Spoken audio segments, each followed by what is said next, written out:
how do you choose between a sleeve and a gastric bypass? That's a great question. And I kind of skipped, it's a great question. I kind of skipped over it for a reason. And the answer is that we will choose a gastric bypass or a sleeve gastrectomy depending on each patient, right? Some patients, one surgery might be a better option than the other.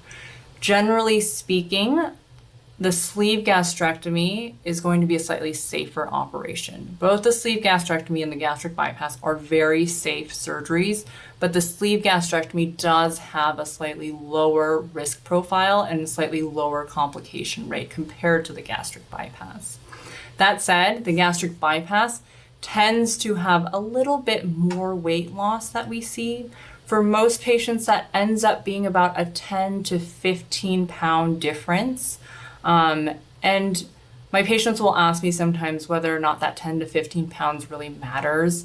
And the way I like to frame it is that I ask all my patients when I meet them, why do you want bariatric surgery? What do you want to accomplish with bariatric surgery? And very rarely do my patients ever have a specific number in terms of this is how much I want to weigh or this is exactly how much I want to lose. What they generally say to me is, well, I want to live a healthier life. I want to be more active.